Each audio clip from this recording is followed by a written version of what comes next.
bien, ahí empezamos. Vamos a compartir pantalla. Arritmias.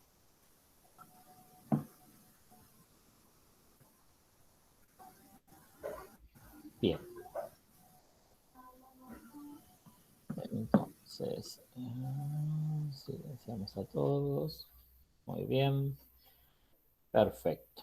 Bueno, entonces vamos a iniciar entonces con lo que es, como dice la diapo, ¿sí? Es el enfoque del paciente con arritmia cardíaca en lo que sería el servicio de urgencia. Este servicio de urgencia va a variar de acuerdo al lugar donde nos encontremos trabajando, ¿sí? Si es un centro de salud, en lo que sería la recepción de guardia del centro de salud, que ahí, bueno, en ese caso lo tendremos que derivar o trasladar a algún centro de mayor complejidad, si es en una guardia, en lo que sería el shock room, y en los hospitales, digamos, que tienen unidad cardiovascular directamente en la emergencia cardiovascular o en la UCO, ¿sí?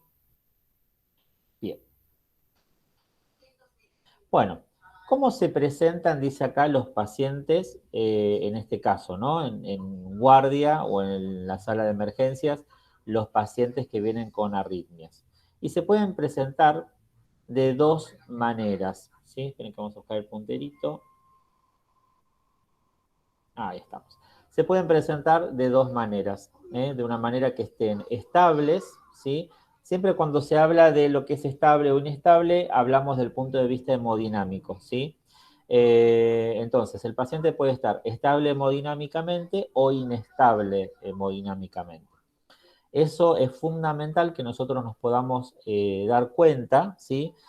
Cualquiera de los que estén en el servicio de emergencias, el personal de enfermería, el personal médico, cualquiera, es importante darnos cuenta de esto porque no vamos a poder, digamos, abordar la terapéutica de la mejor manera. Entonces, puede presentarse de dos maneras, estable o inestable, ¿sí?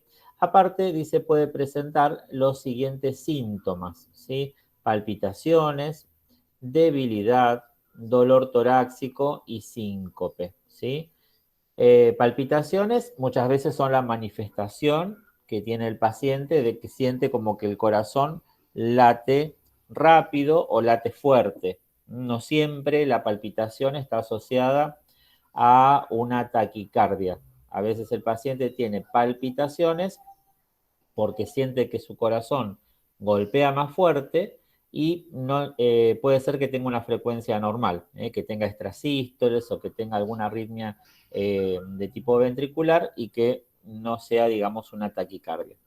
La debilidad va a estar asociada generalmente con la falta, digamos, de bombeo del corazón de acuerdo a esa arritmia. Si la arritmia es una arritmia que está el corazón latiendo muy rápido, no llega, digamos, a salir, digamos, la cantidad de sangre suficiente como para que se genere una buena oxigenación muscular, inclusive muchas veces por eso se dice que el paciente puede tener dolor torácico, es decir, puede tener una angina o dolor de pecho por escaso aporte de oxígeno, o si directamente puede tener un síncope, ¿sí? ¿Qué sería el síncope? Sería la pérdida de conocimiento, por esa arritmia que no está generando, digamos, una eficiencia en el bombeo y en lo que sería el gasto cardíaco, que es la cantidad, digamos, de sangre, digamos, que va a salir del ventrículo izquierdo y que es la que va a aportar la cantidad de oxígeno suficiente.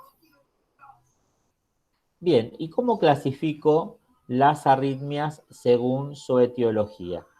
¿Sí? Según la etiología la podemos clasificar como primarias cuando hay un daño intrínseco del corazón, es decir, que hay un daño que se produce dentro del sistema eléctrico del corazón o dentro del músculo cardíaco, o secundarias, ¿sí? Y como dice acá, esta clasificación, ¿sí? Es muy importante, esta clasificación. ¿Por qué? Dice. Porque va a depender si es una arritmia secundaria en este caso. Yo voy a tratar de corregir la causa de base que está generando, digamos, esta arritmia. ¿eh? Ahora vamos a ver cuáles pueden llegar a ser. Y en el caso de las primarias, bueno, en ese caso se va a hacer el manejo específico de la arritmia. Entonces, fíjense que después acá abajo nos pone una tablita con una clasificación donde dice causas reversibles de arritmias, ¿sí? Esperen que está entrando aquí. Causas reversibles de arritmias. Y dentro de esas causas reversibles de arritmia me pone las 6 H's y las 5 T's, se llama. Están como abreviadas así como para que uno medianamente las pueda pensar y las pueda recordar en la guardia, ¿sí? Entonces, dentro de las 6 H's que están poniendo como causas, creo que la tenemos en la siguiente, que se las voy a mostrar acá en castellano. Fíjense, acá están, ¿sí? Las 6 H's. Una sería la hipovolemia, como causa de arritmia. Hipovolemia sería disminución, digamos, de la cantidad de sangre, de volemia que tiene el organismo. Esa hipovolemia puede ser secundaria a múltiples causas, ¿sí? Puede ser secundaria a una hemorragia digestiva, puede ser a una rotura de algún órgano, ¿sí? Después vamos a ver más adelante que vamos a ver las arritmias, los aneurismas, y ahí vamos a ver que en el caso de la rotura de un aneurisma, bueno, ahí ya tendríamos una hipovolemia y muchas veces más aparte, digamos, de la arritmia, sería un shock hipovolémico en estos casos, ¿no? Pero bueno, la hipovolemia como causa de arritmia. Es decir, que en este caso yo corrijo la hipovolemia y la arritmia se va a corregir. La otra causa sería la hipoxia, que está muy relacionada a la hipoxia con el tema de la hipovolemia. Es decir, que si yo tengo menor cantidad de sangre dentro del organismo, voy a tener menor cantidad de oxígeno. Esa puede ser una de las causas de hipoxia, no es la única causa de hipoxia. Una causa de hipoxia también puede ser que el paciente tenga algún problema respiratorio por el cual no esté generando un buen intercambio de oxígeno y tenga disminución de las concentraciones de oxígeno en sangre. Múltiples causas ahí podemos tener, neumonías, atelectasias, podemos tener, bueno, los neumotórax, podemos tener un montón de causas que pueden generar la hipoxia.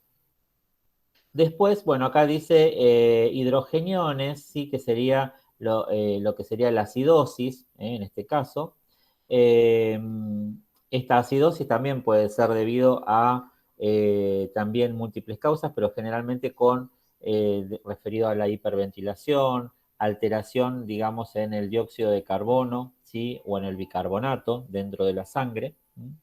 La hipo o la hiperpotasemia, es decir, el aumento de concentración de potasio o la disminución de la concentración de potasio, es una de las causas importantes también de arritmia. La hipoglucemia, un paciente, por ejemplo, diabético que curse con una hipoglucemia puede ingresar a la guardia con una arritmia descompensada. Y yo ahí, en ese caso, no voy a compensar la arritmia, voy a compensar la hipoglucemia del paciente.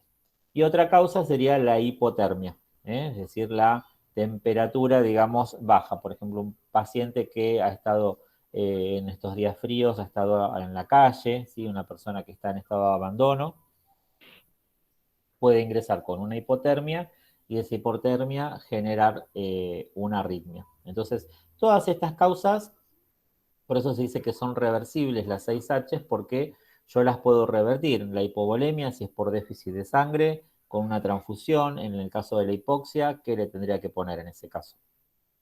¿Qué les parece? Líquido.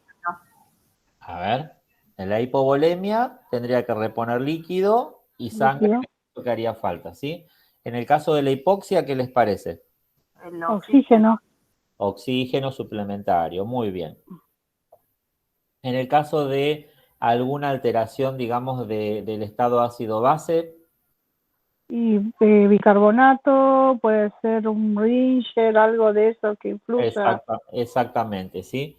Exactamente. En el caso de alguna acidosis metabólica o algo de eso, reemplazar, digamos, con bicarbonato, con un Ringer lactato. Muy bien. En el caso de la hipo, la hiperpotasemia, bueno, ahí va a depender. Insulina o un glucosado al 25-50%. Es en el caso de la hipoglucemia, exacto, ¿sí? Claro. En el caso de la hipoglucemia como causa, generalmente siempre los pacientes que ingresan con pérdida de la conciencia a la guardia, en general de una ya les ponemos un glucosado hipertónico como para ver si reactiva. ¿Por qué? Porque siempre sospechamos la hipoglucemia, es preferible que sobre glucosa y no que falte, ¿sí? Entonces hay como una regla memotécnica que cuando ingresa un paciente a guardia, siempre lo hidratamos, siempre le ponemos un Ringer y en general siempre le ponemos un glucosado hipertónico, ¿sí? Porque cuando el paciente viene y está en un estado de inconsciencia, nosotros no nos puede decir el paciente qué es lo que tiene. Entonces tenemos que sospechar estas causas, ¿no? En el caso de la hipotermia, bueno, ahí sería cobertores y todo como para tratar de mejorar la temperatura del paciente. Y con Después, la hipopotasemia puede ser como cuando le hacen una reposición de potasio, y la hiperpotasemia le hacen ¿cómo se llama este neutrolítico que le ponen destroza con potasio, coso para neutralizar? a Se me ver, olvidó. destroza con qué le pone. Si alguien se acuerda. Con insulina. Exacto, sí, sí, Lo tal destroza cual. con insulina y hace para que le baje, y después también Se hace conjuntamente con nebulizaciones. esa se llama solución polarizante, ¿sí? Es una solución Eso. polarizante, exactamente, muy bien. Siempre me Sí, olvido eso.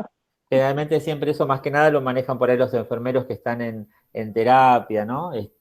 Esas soluciones polarizantes, perfecto, muy bien. En el caso de la hipopotasemia es más fácil siempre porque uno va reemplazando el potasio en estos casos. Bien, y con respecto a las 5 T's, ¿sí? Hablamos de las 6 H recién y tenemos las 5 T's. Dentro de estas 5 T's tenemos primero toxinas, ¿sí? La sospecha de toxinas. Alguna toxina que genere, digamos, alguna intoxicación, ¿sí? Que puede generar, digamos, algún tipo de arritmia. El taponamiento cardíaco, el neumotórax, atención, en este caso sería neumotórax, la T de tensión, ¿sí? Un neumotórax a tensión sería cuando el pulmón se pincha, la pleura, ingresa aire dentro de ese espacio pleural, entonces el pulmón se colapsa y ese pulmón colapsado genera como una compresión dentro de lo que sería el pericardio y eso puede desencadenar, digamos, alguna arritmia. Entonces, en este caso, tenemos que corregir el neumotórax a tensión. La trombosis, ¿sí? Una trombosis que puede ser ya sea de una arteria coronaria o de una arteria pulmonar. Cualquier causa de trombosis va a generar, digamos, alguna arritmia. Y algún traumatismo, ¿sí? Traumatismo cardíaco en este caso, traumatismo de tórax, que puede generar digamos, una lesión a nivel del miocardio y generar, en este caso, algún tipo de arritmia, ¿sí? Eh, bien, acá yo agregaría que por ahí no está dentro de lo que serían por ahí las toxinas, ¿no? Agregaría la tirotoxicosis también, porque las alteraciones eh, endocrinológicas a nivel de la tiroides también generan arritmias y muchas veces el paciente ingresa a la guardia con alguna crisis de arritmia y en general es por alguna crisis hipotiroidea o hipertiroidea no controlada. Así que también podríamos agregar ahí los trastornos de tiroides como otra temas. Bien. El triglicérido también como una tema, porque yo tuve triglicéridos muy alto y me metían, como tenía como alergia me daba, me metían directamente antialérgico y me empeoraba. Me estaba dando taquicardia, que te voy a decir, y hasta que me hice los estudios tuve triglicéridos muy altos. A ver, en realidad, digamos, los triglicéridos como causa no sería. Puede ser a lo mejor que a ver, para analizar un poquito lo que te pudo haber pasado, que los triglicéridos en forma elevada producen prurito, es decir, producen picazón a nivel de la piel. Y ese prurito muchas veces se trata con antialérgicos. Y esos antialérgicos sí, muchas veces la toma excesiva de antialérgicos pueden desencadenar taquicardias o arritmias. ¿Sí? Así que o sea, no es la causa del triglicérido, sino los antialérgicos y los corticoides que pudieron haber utilizado. ¿Sí? Así que ahí sería también una causa. bien, que no está dentro de estas test tan importantes, pero que también, digamos, es una causa secundaria, ¿sí? Por eso siempre lo importante es, en este caso, tratar de pensar, bueno, a ver, esta arritmia, ¿es debida a algo que la está desencadenando o no? ¿Sí? Entonces, en base a eso va a depender el tratamiento. Muchas veces el paciente llega, inclusive no a la guardia, llega al consultorio y llega con una arritmia, con una taquicardia sinusal, pero con una frecuencia de 150. Cuando uno interroga al paciente, llega a la conclusión de que el paciente a lo mejor es hipertiroideo, porque se le cae mucho el pelo, porque pierde peso, porque tiene la temperatura del cuerpo elevada, ¿no? Tiene un montón de síntomas que uno llega a esa conclusión. En este caso puede llegar a la conclusión después de un laboratorio que tiene, digamos, en este caso los triglicéridos elevados. Siempre, digamos, hay una causa que es reversible para la arritmia, en este caso, ¿no? Bien, entonces dice después, ¿es importante la frecuencia cardíaca cuando el paciente llega a la guardia? ¿Sí? Bueno, esa es una pregunta donde la respuesta, digamos, es sí. ¿Eh?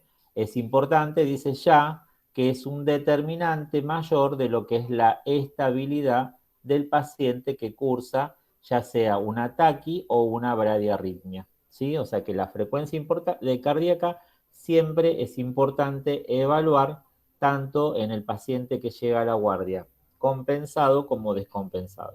Entonces dice acá, los pacientes con bradi o taquicardia extrema se presentan con signos o síntomas de inestabilidad, los cuales van a incluir, dice acá, alteración del estado mental, síncope, disnea, dolor torácico o colapso cardiovascular. Y ahí vamos a ir analizando cada uno de los síntomas. La alteración del estado mental, ¿por qué creen que ustedes que puede llegar a ser que el paciente venga con alguna alteración del estado mental? Es decir, que esté confuso, que no nos sepa responder a las preguntas simples que le hagamos. Analicemos por qué les parecería que puede llegar a ser. Porque Por le hipoxia. bloquea lo que es Ajá. el sanguíneo al corazón. Muy bien, ahí una compañera dijo hipoxia. Hipoxia. Exactamente.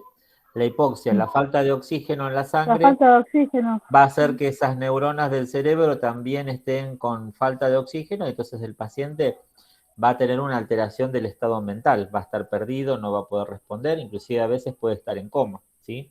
Bien, perfecto. El síncope, bueno, que ese deterioro neurológico pueda llevar Por directamente. la falta de líquido. Exacto, que lleve directamente esa falta de oxígeno a que el paciente se desmaye. La disnea es la sensación que tiene el paciente de falta de aire, ¿sí? Y esa disnea puede estar secundaria a que el corazón está latiendo muy rápido y no está llegando la cantidad de sangre que necesitan los órganos, entonces el paciente se siente como agitado, como cansado. El dolor torácico, dolor de pecho, dolor de tipo anginoso, por lo mismo, ¿sí? No le llega el aporte de oxígeno suficiente al músculo cardíaco y eso, como dice acá, puede ir desde la forma leve hasta el shock cardiogénico, es decir, al colapso cardiovascular. Los pacientes, en este caso inestables, requieren de un tratamiento urgente. ¿Sí? Bien, ¿es importante la frecuencia cardíaca? Volvemos a preguntar. Bueno, los pacientes que cursan con taquicardia o bradicardia leve a moderada no suelen estar inestables, ¿sí? O sea, si yo tengo un paciente que tiene una frecuencia de 50 o una frecuencia de 110 o 120, raramente esté inestable y ese paciente, digamos, el manejo puede esperar mientras se establecen las medidas terapéuticas adecuadas, mientras yo llego, digamos, a la sospecha diagnóstica de cuál puede ser la causa, o espero el laboratorio, o espero, si yo le saqué gases en sangre arterial, espero el resultado de los gases, ¿sí? Ese paciente que tiene esa frecuencia cardíaca que no es ni muy baja ni muy alta, puede esperar un poquito porque no está inestable, ¿sí? De allí dice entonces la importancia de clasificar al paciente en estable o inestable y saber qué frecuencia cardíaca tiene. Bien, entonces, En este caso, dijimos, acá hay como digamos, un algoritmo, ¿no? De estable o inestable. Entonces dice, el paciente está estable, dice, bueno, acá en este caso tenemos tiempo, ¿sí? De evaluar la causa, esperar los resultados del laboratorio o la placa de tórax o los análisis que vayamos a hacer y en base a eso impartir el tratamiento, en el caso que esté estable. ¿Está inestable? Bueno, ahí yo lo que tengo que ver es si tiene una taquicardia que lo está inestabilizando, y en este caso, cuando yo sospecho esta taquicardia que le genera la inestabilidad, bueno, ahí ese paciente muchas veces es candidato a lo que sería un choque eléctrico, ¿sí? Y en el caso que sea una bradicardia la que esté generando la inestabilidad, bueno, ahí en este caso tomaré medidas con respecto a fármacos que utilizaré como la atropina, algunos sinotrópicos como pueden ser la dopamina que vamos a ver más adelante o el marcapasos, ¿sí? Bien, entonces, ¿cómo vamos a manejar en el área de urgencias lo que sería el manejo general de un paciente con una arritmia? Sin importar, dice acá, si está estable o inestable, todos los pacientes que son sintomáticos, es decir, que tienen síntomas, deben ser admitidos en el servicio de urgencia, porque esto a veces también el paciente puede tener algunos síntomas que son leves y que en general se pueden descompensar de un momento a otro y muchas veces eso le puede costar la vida al paciente. Entonces, todo paciente que esté estable o inestable y que esté sintomático, por más que esté estable y esté sintomático, debe ser admitido en el servicio de urgencias. ¿Cuáles son las medidas generales? Bueno, lo que sería el ABC inicial, ¿sí? Lo que sería el interrogatorio, lo que son los controles de los signos vitales, ¿sí? Lo que tiene que ver con la parte respiratoria, todo lo que es el A, B, C y D, ¿sí? El suplemento de oxígeno, en el caso que ese paciente detectemos ya a nomás al ponerle el saturómetro o el monitor detectemos que ese paciente está desaturando, el oxígeno suplementario, si es necesario, la toma seriada de lo que es la presión arterial, ¿sí? Para ver qué presión arterial tiene, el monitoreo electrocardiográfico, ¿sí? Conectarlo a un monitor, llamar al técnico de electro para que le haga un electro de 12 derivaciones para poder detectar algún tipo de arritmia o algún tipo de bloqueo, el control del pulso, dice, y la oximetría continua, es decir, saber qué saturación de oxígeno tiene. Y ahí, en este caso también, el acceso intravenoso, ¿sí? O sea que eso es lo que hacemos cuando ingresa un paciente a guardia, sea estable o sea inestable. En estos casos siempre es el mismo ABCD, ¿sí? Bien. ¿Cómo vamos a hacer el enfoque del paciente con una bradiarritmia? ¿Sí? ¿Cuándo sería una bradiarritmia? Cuando el paciente tiene una frecuencia cardíaca por debajo de 60 latidos por minuto. Ustedes saben que más o menos entre 60 y 100 se considera normal. En general, nosotros tenemos un promedio de 80 pulsaciones, 75 es el ritmo de nuestro nódulo sinusal, ¿sí? Que es nuestro marcapasos natural. Por debajo de 60 se dice que tenemos bradicardia y por arriba de 100 decimos que tenemos taquicardia. Bien, entonces en este caso este paciente que tiene una bradiarritmia tiene una frecuencia cardíaca por debajo de 60. Recordemos que pacientes deportistas, ¿sí? Son bradicárdicos en forma fisiológica y toleran la bradicardia, por lo que a veces no requieren tratamiento en estos casos. Por eso es importante también evaluar la parte hemodinámica del paciente, interrogar sobre los síntomas, ver si tienen algún síntoma o no. Porque por ahí a lo mejor tiene 50 de frecuencia cardíaca, es un paciente deportista y no necesariamente es una bradiarritmia que requiera algún tratamiento de urgencia. Bien, dice, las bradicardias patológicas se pueden presentar debido a una incapacidad para originar el impulso eléctrico, esto que estamos hablando recién del sistema eléctrico del corazón, que el nódulo sinusal no esté funcionando bien y se genere, digamos, algún tipo de bloqueo, o a una incapacidad de conducir dicho impulso. Bien, Vamos a hacer la evaluación del paciente, ¿sí? En este caso puede ser que sea por una incapacidad para originar el impulso eléctrico. En este caso podemos mencionar lo que sería la enfermedad del nódulo sinusal, que se va a manifestar como una bradicardia sinusal, como una pausa sinusal o directamente un paro sinusal. Es decir, no vamos a tener, o vamos a tener ondas P, pero con frecuencias cardíacas muy bajas, por debajo de 60, o puede ser que no tengamos directamente la presencia de ondas P. La onda P es la manifestación, la representación gráfica en el electrocardiograma, ¿sí?, de la activación del nódulo sinusal, que es el marcapasos que tiene el corazón. Siempre la onda P es la que precede al complejo QRS. Dice, bueno, común es observar ritmos de escape ventricular o ritmos de la unión o directamente asistolias, cuando hay directamente pausas, que no hay complejos QRS directamente. En este caso, bueno, esto sería la incapacidad de que se origine el impulso eléctrico en el corazón. En este caso, de acuerdo a la gravedad, ¿sí?, de ese electrocardiograma, va a depender también el tratamiento, que lo vamos a ver más adelante, ¿sí? Porque puede ir desde de un tratamiento leve, desde no hacer nada, indicar algún fármaco que mejore la frecuencia cardíaca o indicar un marcapasos. Bien, la otra opción que puede haber es que haya una incapacidad para conducir el impulso eléctrico, ¿sí? O sea, el impulso eléctrico se origina en el nódulo sinusal, pero hay una incapacidad de conducir el impulso eléctrico. En este caso va a haber un retardo de la conducción interventricular y va a haber bloqueos, bloqueos que pueden ser de primero, de segundo y de tercer grado. Bien. Una cosa muy importante, sí, que tenemos que pensar, por eso dice ojo acá en este caso, ¿no? Cuando tenemos un paciente con una bradiarritmia y está inestable, siempre sospechar un síndrome coronario, ¿sí?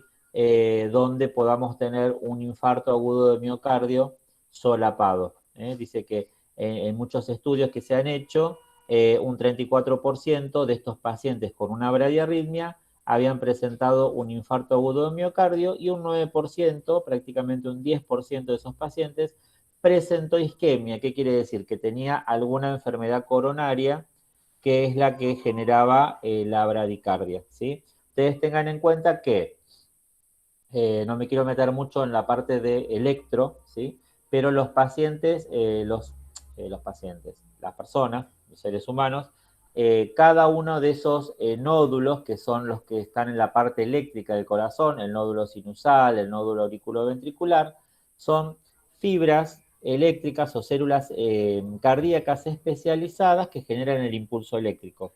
Y están irrigadas por arterias que le llevan su suministro de oxígeno. Entonces, si hay una enfermedad coronaria donde alguna arteria esté tapada, ese nódulo, en este caso el nódulo sinusal, va a funcionar mal.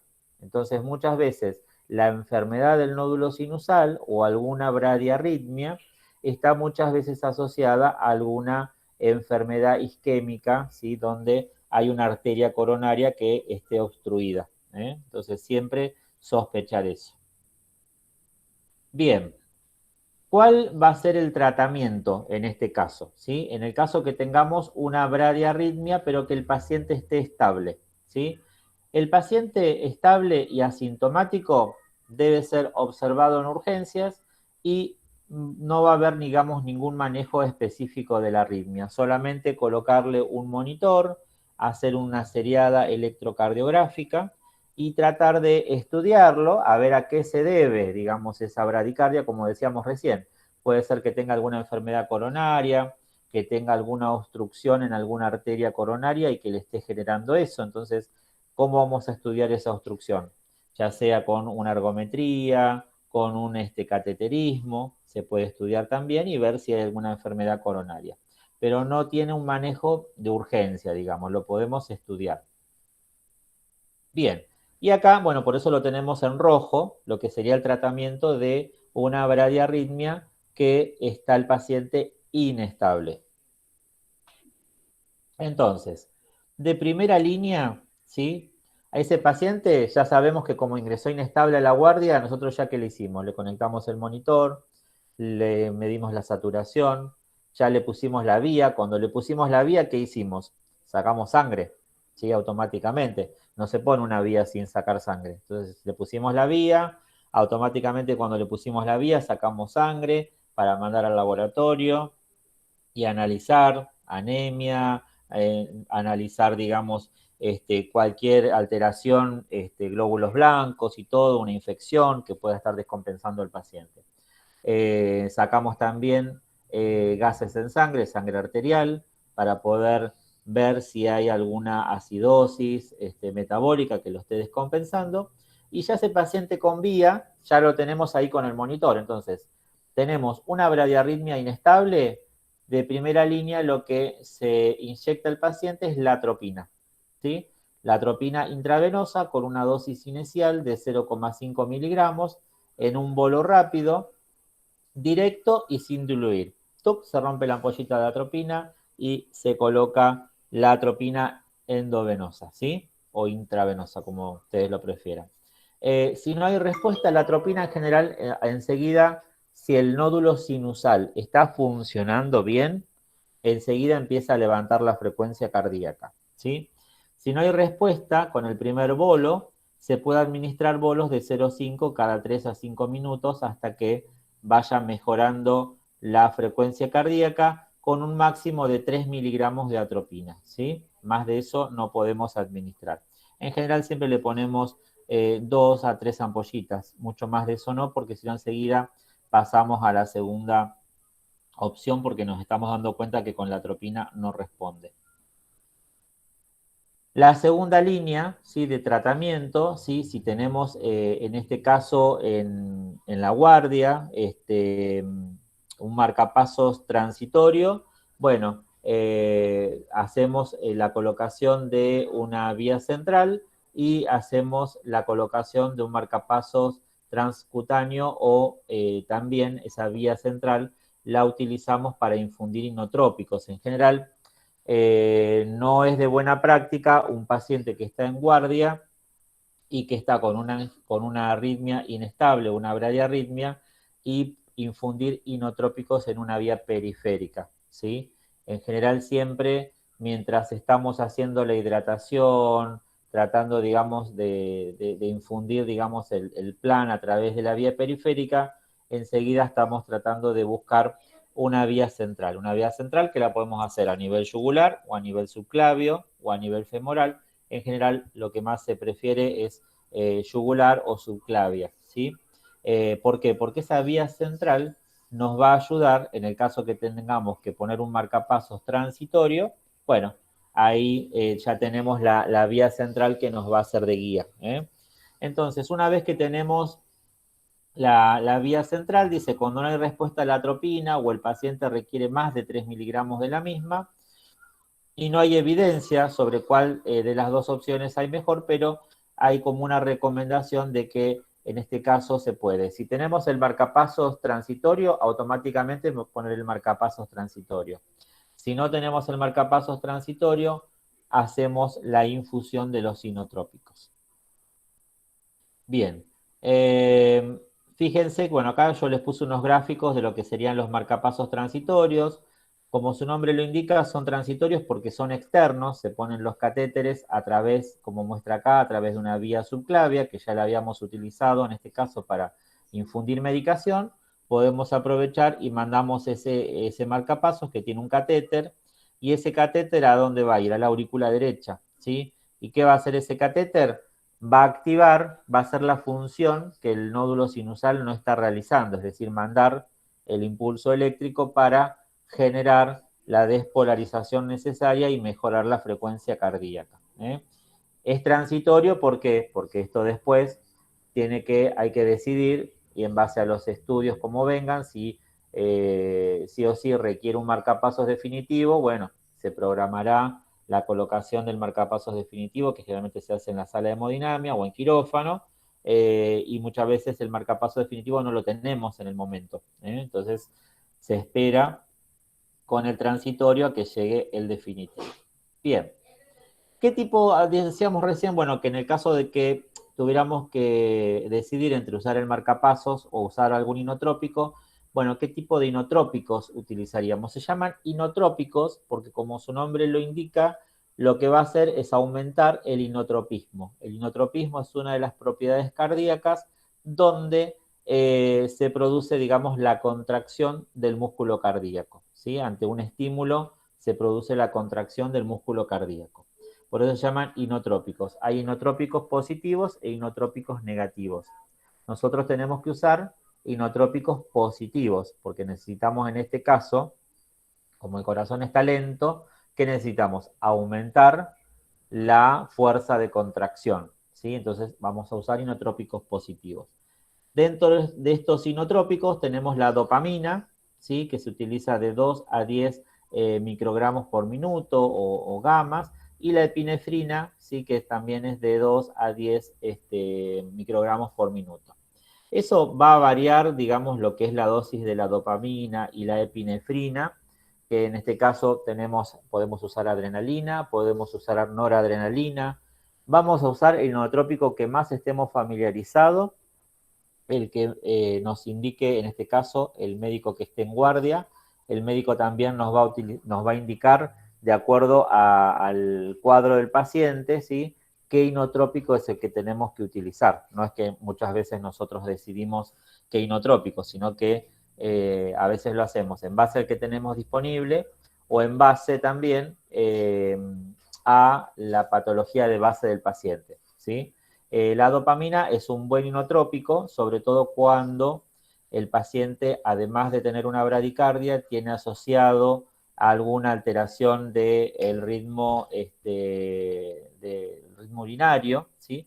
Porque también fomenta y mejora la diuresis. Entonces, por eso, en general, siempre yo prefería por ahí utilizar la dopamina, ¿no?, en guardia. Y es más seguro a veces con respecto a extravasación, ¿no? Si se llega a infiltrar la vía entre una noradrenalina en una vía periférica, si tenemos que utilizar, y una dopamina, a veces es preferible la dopamina. Recordar, dice en este caso, ojo, dice recordar que el marcapasos transcutáneo requiere sedación y analgesia, mientras los inotrópicos no requieren, ¿sí? Si yo al paciente le voy a poner un marcapasos, requiere alguna sedación, requiere alguna analgesia, y en el caso de los inotrópicos no hace falta, ¿sí? Bien, esto en el caso de la medicación que yo quiero utilizar para mejorar la frecuencia cardíaca de esta bradiarritmia, ¿eh? De tercera línea, obviamente, es el marcapasos transvenoso. Se debe considerar como opción cuando la primera y la segunda línea no sirven. Una vez que el paciente esté estable, se debe buscar la etiología de la arritmia, ¿sí? Bien. Acá tienen un algoritmo, ¿sí? Pero básicamente lo que tienen que recordar, ¿sí?, es que si este paciente que tiene esta arritmia inestable se resuelve, ¿sí? Nada, se observa en guardia, ¿no? Si la causa es reversible y se resuelve, se observa. En el caso de que no se resuelva, bueno, utilizamos la atropina, como dijimos, de primera opción.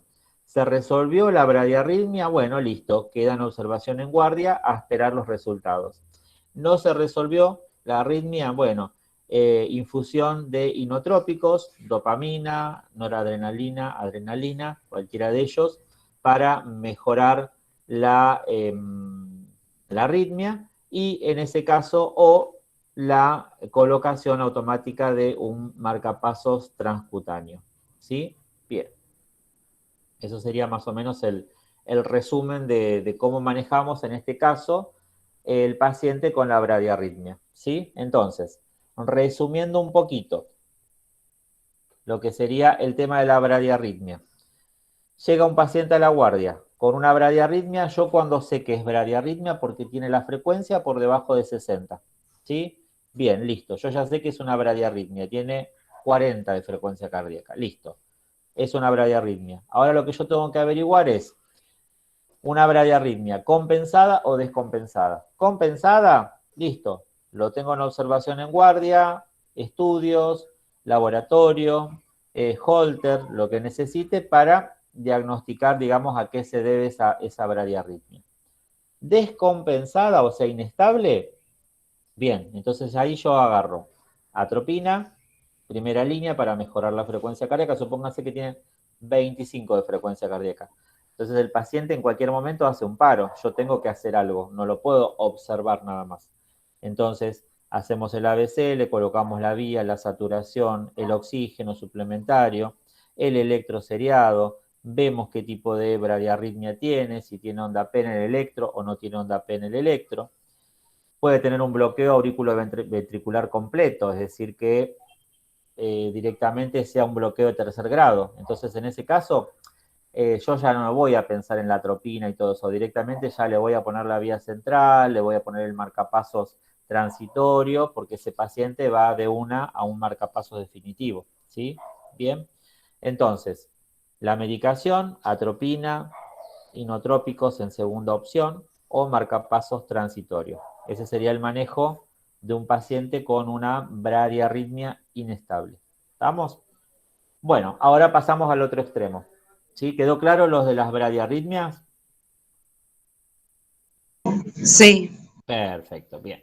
Ahora vamos al otro extremo, que sería las taquiarritmias. ¿Sí? Dijimos que el paciente tiene una taquicardia cuando tiene una frecuencia mayor a 100. ¿Sí? Perfecto. Entonces, dice, se define una taquiarritmia con una frecuencia cardíaca mayor a 100 LPM. ¿Qué sería LPM? Latidos por minuto.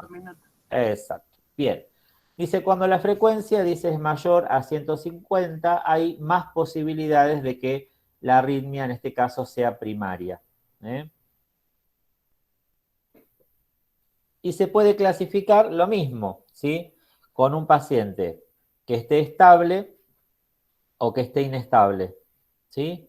Pero acá ya le agregamos otra clasificación más que tiene que ver con el QRS del electrocardiograma. Puede ser una taquiarritmia con un QRS ancho o con un QRS estrecho, ¿sí? ¿Cuándo va a ser ancho el QRS? Cuando es mayor a 120, o sea, mayor a 0,12, ¿sí? Y el QRS en general se dice que es un QRS estrecho cuando es menor a 0,10, ¿sí? Entre 0,10 y 0,12 decimos que el QRS lo consideramos normal, es decir, entre 2 y 3 cuadraditos de los pequeños dentro de lo que es el papel de electro. Cuando ya el QRS tiene más de 3 cuadraditos chiquitos, cada cuadradito chiquito mide 0,04. Cuando tiene más de 3 cuadraditos chiquitos, estamos en un QRS ancho. Cuando tiene menos de 2 cuadraditos chiquitos, estamos en un QRS estrecho, ¿sí? Y otra cosa importante que le agrega acá es que tengamos el RR, ¿sí? Entre cada onda R, ¿sí? Entre cada latido, cada complejo QRS, por eso dice RR, regular o irregular, ¿sí? Porque no va a ser lo mismo un paciente que venga con 140 de frecuencia, pero que tenga un QRS estrecho y que tenga el RR regular, y que tenga una onda P precediendo a cada QRS, porque va a ser básicamente una taquicardia sinusal y que el paciente en general va a estar compensado, ¿sí? Entonces, evaluar la inestabilidad del paciente, el QRS si es ancho o estrecho y el RR si es regular o irregular, ¿sí? Bien. En este caso, ¿cómo vamos a realizar el tratamiento en un paciente que está inestable y con un QRS, en este caso un QRS estrecho, es decir, un QRS menor a 0,12? En este caso, estos pacientes deben ser inmediatamente cardiovertidos. Yo no tengo que ponerme a pensar nada. Fíjense cómo cambia el tratamiento, ¿sí? De un paciente con una bradiarritmia a una taquiarritmia. Paciente que viene inestable y con un QRS estrecho, automáticamente cardiovertido. Agarro el desfibrilador, automáticamente cardioversión. ¿Con cuántos joules? Joules sería la carga que uno le pone al desfibrilador.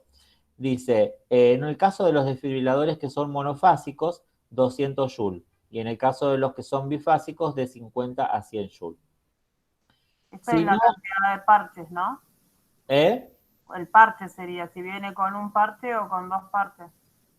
No, no tiene que ver con eso, tiene que ver con el tema, digamos, de la corriente que yo tenga en el lugar, ¿sí? Ok. Hay corrientes que son monofásicas, es decir, que solamente usan el pico de arriba, y Sí. corrientes que son bifásicas, es decir, que usan hacia arriba y la parte negativa. Ok. No funciona, es como que hacen picos. Entonces, cambian en eso, pero generalmente cada desfibrilador en general ya nos dice qué tipo de desfibrilador es, y si no nos dice, yo a todos los desfibriladores los interpreto como que son monofásicos. Es decir, Monofásico. yo directamente le mando 200 joules, no lo pienso. Yo tengo el desfibrilador ahí, todos van a tener dos paletas o dos parches, porque la corriente va a ir de un lado al otro, y las paletas a mí, como vimos la clase de RCP, van a hacer que la corriente pase del lado positivo al negativo, ¿sí? Va a hacer que la corriente fluya. Entonces todos van a tener dos paletas, ¿sí? ¿Sí? ¿Se entendió eso de por qué monofásico o bifásico y la diferencia de las paletas? Sí, Todos los preguntaba. desfibriladores tienen las dos paletas. Entonces yo, Sí, si no sé, preguntaba por la duda, que digo, me claro, quedó ahí, que hubiera alguno que tuviera un solo parche, ¿no? claro, por ahí los Fíjense, manuales o los más rápidos, yo digo, bueno, tienen un solo parche, por ahí, como quien dice, no, en una emergencia, esos desfibriladores que están muy a mano, pero ahí hay acuérdense, uno solo y me quedó la duda eso. Gracias. claro, no. Acuérdense la clase que tuvimos de RCP, que dio el licenciado Morales, donde nos mostraba el desfibrilador, el DEA, lo que era el implantable, el automático, que lo podemos encontrar en un colegio, en cualquier lado. Tiene dos parches también. Yo coloco uno en la parte media del tórax y el otro en el otro costado, ¿sí?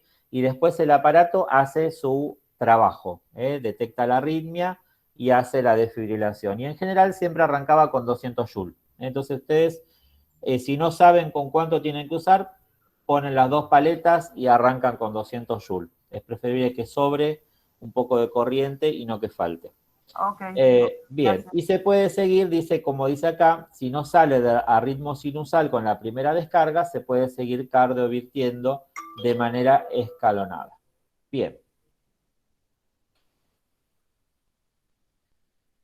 Dice, según las guías de la American Heart, la AHA es la American Heart Association, la cardioversión es el tratamiento de elección en este contexto, es decir, en un paciente inestable con un QRS estrecho, ¿sí?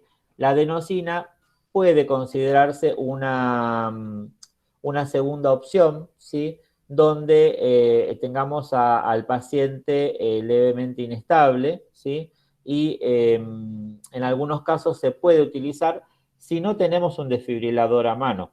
Estamos, por ejemplo, no sé, en algún espacio físico donde no tenemos un desfibrilador, donde no tenemos a mano donde enchufar el desfibrilador por la situación del paciente. Bueno, podemos utilizar la adenosina como opción. La adenosina es una ampolla que se aplica. Entonces la podemos usar como opción, pero la primera opción es la cardioversión eléctrica, ¿sí? Bien. Tenemos la opción del tratamiento, dice, en un paciente estable con un QRS menor a 120, es decir, un QRS estrecho, con alguna reentrada, ¿sí?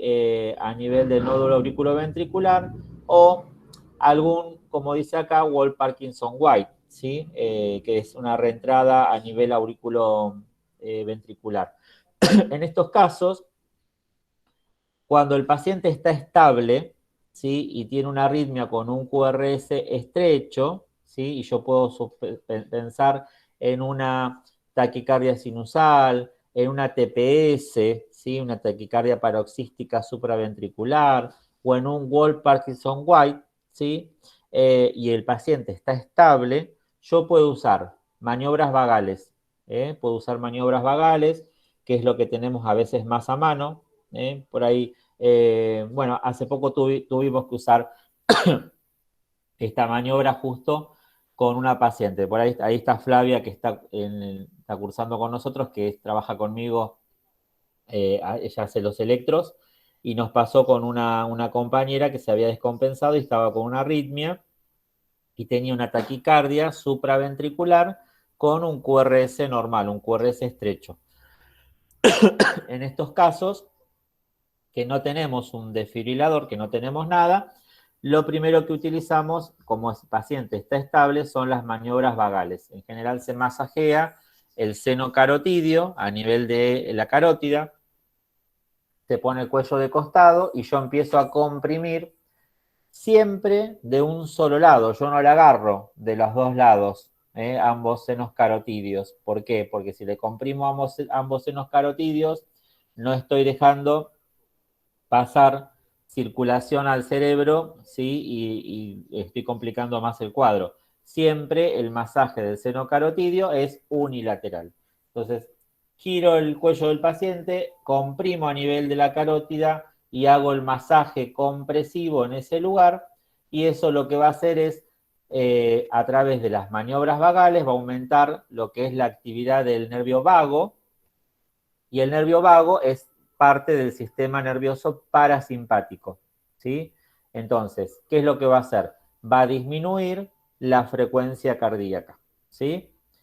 Bien, entonces, eso es lo que yo puedo usar que tengo a mano, ¿sí? En general siempre se sugiere, cuando uno vaya a hacer una maniobra vagal, tener el paciente conectado con un monitor, porque me puede hacer un paro directamente, puede hacer una pausa, si tiene muy sensible el nódulo sinusal, puede hacer un paro. Entonces siempre hacer con el control. A veces no lo tenemos y por ahí tenemos que ir haciendo un control electrocardiográfico, ¿sí? Acá en este caso sí, la adenosina como fármaco de primera línea, en el caso de el paciente estable con una taquicardia, ¿sí? Sinusal. Algún beta bloqueador, si tenemos, por ejemplo, algún fármaco beta bloqueante, atenolol, bisoprolol, nebivolol, si tenemos algún medicamento que se puede utilizar por vía oral o lo podemos utilizar vía endovenosa, ¿sí? El labetalol viene generalmente en forma endovenosa y lo podemos utilizar. O algún calcio antagonista también podemos llegar a utilizar, ¿sí? Como verapamilo, diltiazem, alguno de esos. Las maniobras vagales, dice, y la adenosina son las mejores opciones como terapia inicial. Es decir, que nosotros deberíamos tener siempre en una caja de paro alguna ampolla de adenosina, ¿sí? Esa sería la conclusión. Bien. Maniobras vagales, se pueden usar las siguientes. La maniobra de Valsalva, ¿sí? Es efectiva entre un 15 a un 20% de los casos. ¿Cuál es la maniobra de Valsalva? ¿Cuál sería, les parece a ustedes, la maniobra de Valsalva? Tenemos que estimular al vago nosotros. El vago es ¿cómo se llama? El par craneal, ¿sí? Que sería el neumogástrico, el noveno par craneal. Bien, ¿y cómo lo estimulamos en este caso? A través de una maniobra de Valsalva. ¿Y qué sería una maniobra de Valsalva? A ver si alguno sabe. Hoy los estoy haciendo participar mucho y pensar mucho. No lo sé. A ver, ¿qué les parece? No, la verdad que no ¿No? había escuchado la mañana. Bueno, la maniobra de Valsalva sería, por ejemplo, cuando yo, por ejemplo, hago fuerza como para defecar, ¿sí? Eso sería una maniobra de Valsalva, ¿sí? Si yo quiero, por ejemplo, evidenciar una hernia hiatal en un estudio contrastado, en una seriada, yo al paciente le digo que haga fuerza como para ir de cuerpo, ¿sí? Eso es una maniobra de Valsalva, ¿sí? Cuando el paciente, por ejemplo, está acostado y yo trato de con la mano tapar, apoyar la mano en la frente y que el paciente haga fuerza como para sentarse, ¿sí? Esa fuerza que realiza también sería como una maniobra de Valsalva. El efecto, digamos, también de comprimir los globos oculares, ¿sí? Es una maniobra también donde se estimula el parasimpático. ¿Sí? Yo tengo que tratar de lograr estimular al vago, estimular el parasimpático, porque yo lo que tengo que tratar de aumentar, ¿sí? Son los receptores parasimpáticos para que me disminuyan la actividad adrenérgica, es decir, la actividad de la adrenalina, ¿sí? Entonces yo tengo que hacer algo que antagonice el efecto adrenérgico. Entonces, la fuerza, por ejemplo, de maniobra de Valsalva es una maniobra donde se va a activar el nervio vago y va a aumentar la actividad del parasimpático, ¿sí? Por eso, muchas veces pasa que cuando el paciente, ¿no escucharon nunca hablar de el síncope vasovagal? ¿Sí? ¿Escucharon hablar del síncope vasovagal? O que la persona está sentada o acostada y se levanta de golpe y se desmaya. Sí. Bueno. Sí, pero no sabía bien el nombre.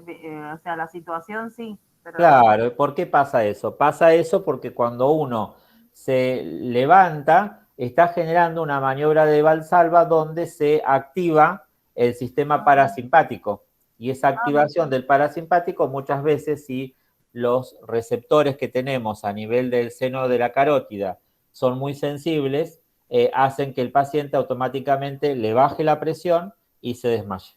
¿Sí? Que eso se hace con algunos estudios que se llaman TIL test. ¿Sí? Que los ponen en una camilla y los suben y bajan, balanceándolos para generarles provocarles, digamos, ese síncope. Bien, entonces, una sería hacer que el paciente haga fuerza como para ir de cuerpo, ¿sí? Yo les estoy diciendo, estas son maniobras vagales que las podemos hacer con un paciente en la casa, si le pasa, ¿sí? Fuerza como para ir de cuerpo. La otra opción, ¿sí? Es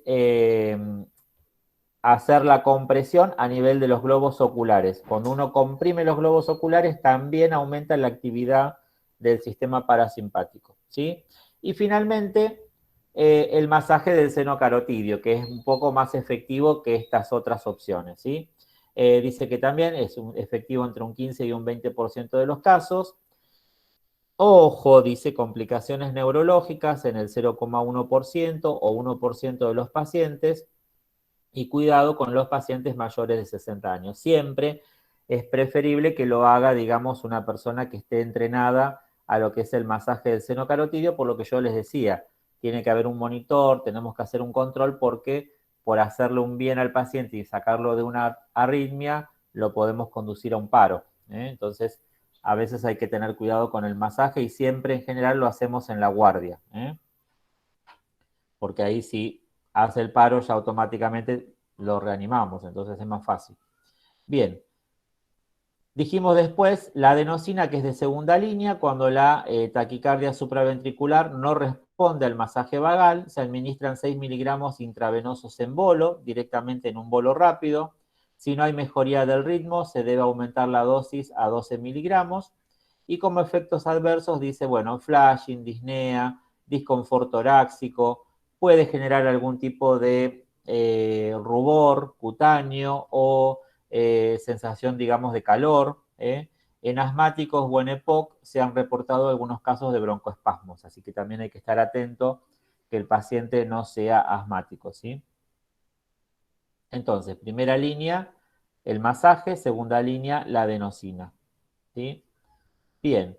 Y dice acá, la adenosina, efectos adversos, luego de la administración se pueden ver arritmias en el 13% de los pacientes, tales como bloqueo auriculoventricular, fibrilación auricular paroxística, taquicardia no ventricular, complejos prematuros, es decir, extrasístoles, y taquicardia de puntas torcidas o lo que se llama también torsada de punta, ¿sí? O flúter auricular.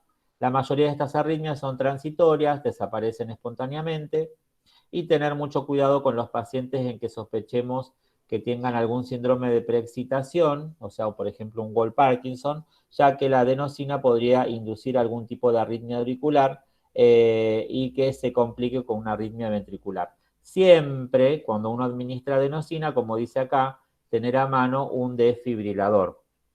Es decir, que nosotros no aplicamos adenosina en la casa del paciente si no tenemos un desfibrilador a mano, ¿sí? Cuando mucho por ahí a lo mejor en la casa del paciente podemos tratar de hacer alguna maniobra vagal, hacer que haga alguna maniobra de Valsalva, comprimir los globos oculares, ¿sí? Como para ver si baja un poquito la frecuencia cardíaca. Bien, habíamos dicho también que podíamos usar beta bloqueantes o calcio antagonistas. Dice, cuando no sirve ni el masaje vagal ni la adenosina o estas medidas revelan, por ejemplo, aparece una fibrilación auricular, un flutter, ¿sí? Se debe recurrir al uso de otros fármacos, como en este caso los beta-bloqueantes o los calcioantagonistas, como son el verapamilo y el diltiazem, ¿sí? Nosotros en guardia en general usamos el verapamilo y en consultorio solemos usar la parte de cardiología, lo que es el diltiazem, que es el famoso Acalix, ¿sí? El Acalix, los pacientes que tienen Acalix es porque tienen esas arritmias paroxísticas supraventriculares. Están contraindicadas, dice, en taquicardias con QRS ancho, es decir, QRS mayor a 120 o 0,12. Así que tanto el verapamilo, el diltiazem, los betabloqueantes en las que tienen QRS ancho están contraindicadas. Betabloqueantes disminuyen la conducción auriculoventricular, van a reducir el tono simpático, porque por eso son betabloqueantes, menos efectivos son que los calcioantagonistas en este contexto, es decir, que el verapamilo y el diltiazem, y como efectos adversos, como son betabloqueantes, van a producir bradicardia, hipotensión, de hecho por eso nosotros usamos el atenolol y todos los derivados para tratar pacientes que tienen arritmias y pacientes que tienen hipertensión. Entonces con eso tratamos las dos cosas, ¿sí? Pero si uno usa mucho betabloqueante puede conducir a hipotensión o algún tipo de bloqueo auriculoventricular. Bien, tratamiento dice en este caso del paciente estable con el QRS normal, pero que tiene alguna taquicardia auricular o una taquicardia auricular multifocal. Dice, recordemos que la taquicardia auricular multifocal se manifiesta cuando hay desórdenes como por ejemplo la hipoxemia, el EPOC, la falla cardíaca congestiva, ¿sí? Que haya alguna insuficiencia cardíaca, o alguna alteración hidroelectrolítica, ¿sí? Bicarbonato y todo eso. Corregir las causas de base siempre es el mejor tratamiento para corregir este tipo de taquicardias. Si a pesar de corregir las causas la arritmia sigue, se puede recurrir a algún tratamiento antiarrítmico, ¿sí? La cardioversión eléctrica en estos casos no es útil, ¿sí? Ya que en este caso la taquicardia auricular multifocal se origina por desórdenes en lo que sería la automaticidad cardíaca. Se pueden usar betabloqueantes, ¿sí? Como de primera línea el metoprolol, también entraría acá el labetalol, ¿sí? Son todos betabloqueantes endovenosos.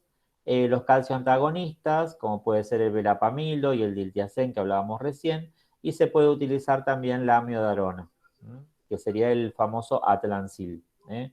En pacientes con disminución de la función ventricular, siempre la mejor opción en estos casos es la amiodarona.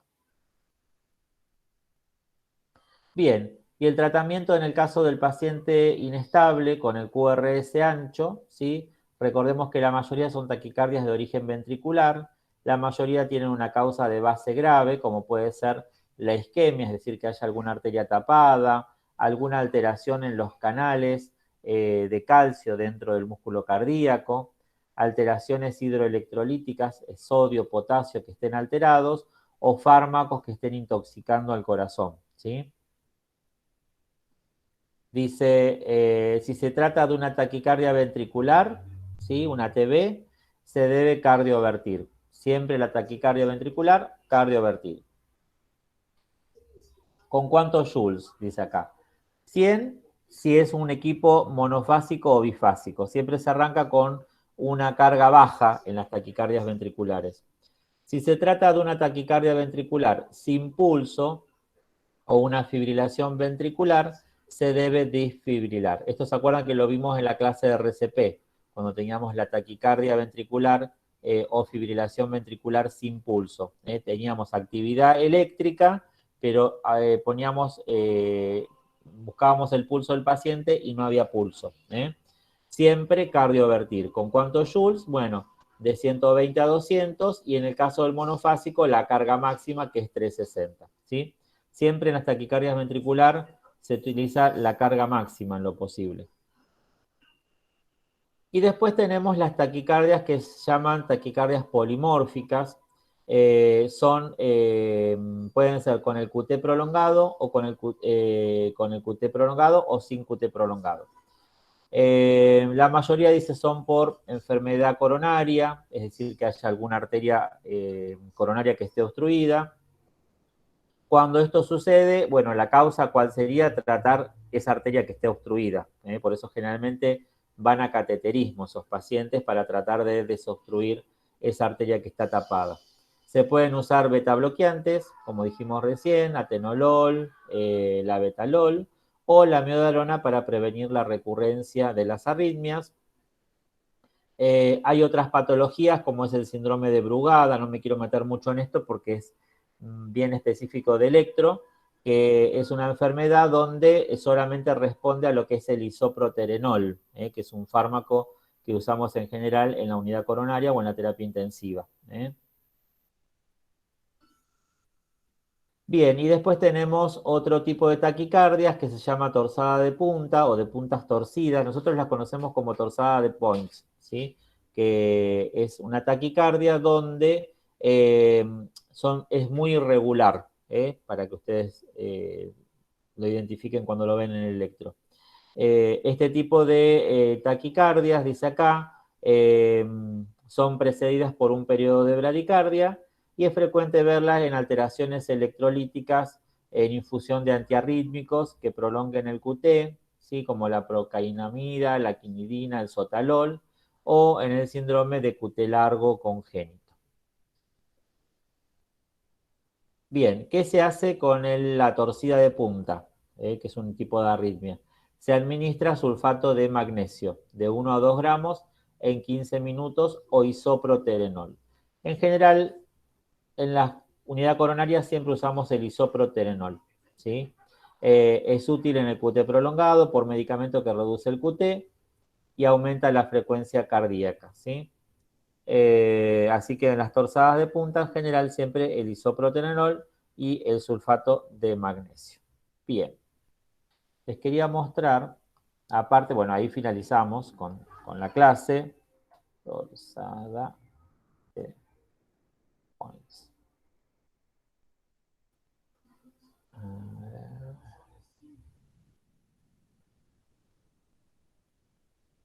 Hoy se ve. Quiero ver si ustedes están viendo qué pantalla. Ah, no. Esperen que esto finalizamos ahí. Bien. Les voy a compartir ahí la pantalla de vuelta. Bien. Bueno, acá vemos. Hace un video. Bueno, acá vemos lo que sería la torsada de punta. Fíjense cómo es muy característica. ¿Por qué? Porque hace como subidas y bajadas, subidas y bajadas. Entonces es muy, claro, es muy característica de ver, ¿eh? Es muy, muy típica la torsada de punta. Fíjense acá el gráfico, ¿no? Cómo se ve la torsada de punta. Tiene como este sistema de onda, ¿eh? Entonces, cuando el paciente tiene una torsada de punta, por eso es que el tratamiento es muy específico, es el isoproterenol o el sulfato de magnesio, porque tiene, digamos, es una arritmia muy específica y que tiene esta característica, a diferencia de lo que sería una taquicardia ventricular, donde no vamos a tener esta subida y bajada, directamente va a ser todo el complejo. Si yo busco taquicardia ventricular, fíjense que la taquicardia ventricular, ¿sí? Es más, se ve como regular, es un serrucho, ¿sí? Directamente es un serrucho con complejos QRS anchos, ¿sí? Entonces, es una taquiarritmia, la taquicardia ventricular es una taquiarritmia de QRS ancho, mayor a 0,12, a diferencia de las que estuvimos viendo, las taquiarritmias de QRS estrecho, donde vamos a poder ver el QRS normal, ¿sí? ¿Estamos? Entonces, por eso es que diferente es el tratamiento. Acá vemos la diferencia. Fíjense, esto es una taquicardia ventricular y esta es una fibrilación ventricular. La taquicardia es pareja, QRS ancho, pero como un serrucho, y la fibrilación ventricular es muy irregular, pero con QRS anchos, ¿sí? Okay. ¿Cuál sería el tratamiento en cualquiera de estas dos? El tratamiento de primera línea. La cardioversión. Exactamente, ¿sí? El choque eléctrico. ¿Estamos? De primera elección, el choque eléctrico. A diferencia de las taquicardias que vimos con QRS estrecho, donde en general siempre el tratamiento era tratar de bajar el ritmo, las maniobras vasovagales, el masaje del seno carotidio, la adenosina, ¿sí? En general no recurríamos a una cardioversión, ¿sí? Okay. En cambio, en las taquicardias de QRS ancho, como es en este caso, taquicardia ventricular y fibrilación ventricular, siempre el tratamiento es la cardioversión de primera línea. Okay. Bien, perfecto. Bueno, espero que haya más o menos quedado un poquito, ¿sí? Bien. Bueno, ¿estamos hasta ahí? ¿Quedó? Sí, profe. Yo quería saber algo. ¿Cómo actúa el magnesio en las TB?